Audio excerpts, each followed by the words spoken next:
Narcissists are kind to everyone, except the person who loves them most. One of the most confusing things about narcissists is how kind they can appear to everyone else around them. They smile at strangers, help coworkers, charm friends, and act incredibly respectful in public situations. People look at them and think, there's no way this person could be emotionally abusive, and that is exactly what makes the experience so painful for the person closest to them.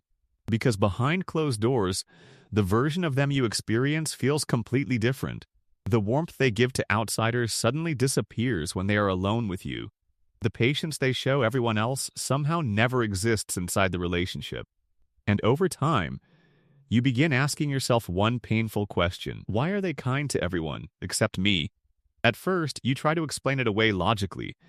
You assume they are stressed, overwhelmed, or emotionally exhausted from life. You tell yourself that maybe they just feel comfortable enough to be imperfect around you. But eventually, the pattern becomes impossible to ignore. They speak politely to strangers while criticizing you harshly over small things. They give attention and empathy to other people while emotionally neglecting you completely. They listen carefully when others talk, but interrupt or dismiss you constantly, and the contrast becomes emotionally devastating because you know they are capable of kindness. That is what hurts the most. Not the absence of kindness itself, but the selective nature of it. Because when someone treats everyone badly, you immediately recognize the problem.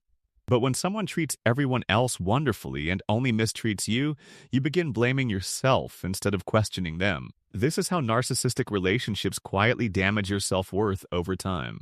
The narcissist creates a public image that makes you doubt your private reality. Everyone else sees the charming, generous, funny version of them.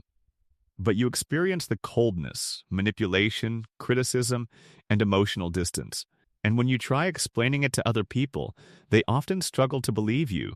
They say things like, "But they've always been so nice to me." Or, "Maybe you're misunderstanding them." And suddenly, you feel even more isolated and emotionally trapped. What many people fail to understand is that narcissists are often deeply invested in appearances. Their kindness toward outsiders is usually connected to image, validation, and admiration. Being liked by other people feeds their ego and protects their reputation. It helps them maintain control over how the world perceives them.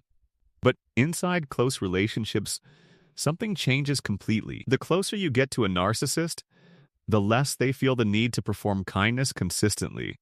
Because once they believe you are emotionally attached, they stop trying to impress you. They assume your loyalty will remain even while they slowly withdraw emotional care. And this creates one of the most emotionally confusing dynamics imaginable. You keep chasing the kind version of them that everyone else gets to experience. You keep hoping the warmth you saw in the beginning will finally return permanently. You keep thinking, maybe if I love them better, they'll treat me differently. But the truth is much deeper than that. Narcissists are often kind to people who require little emotional accountability from them.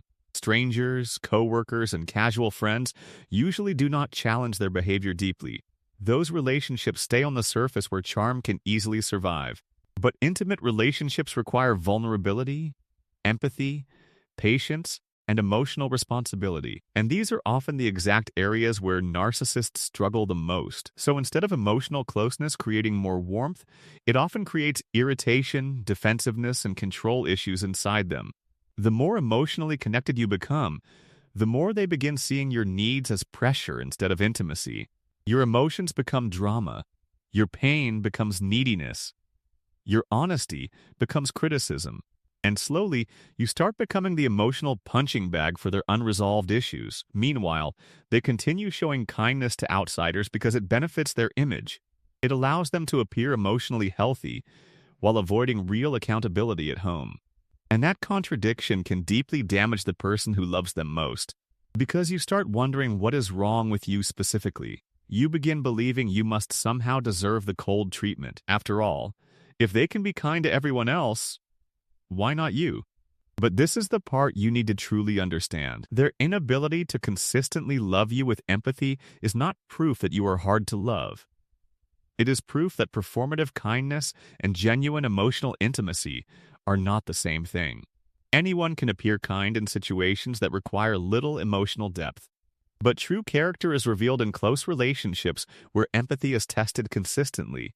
A narcissist may know how to impress people publicly, but that does not mean they know how to emotionally protect the person closest to them. And once you finally understand that difference, you stop measuring your worth by how poorly they treated you.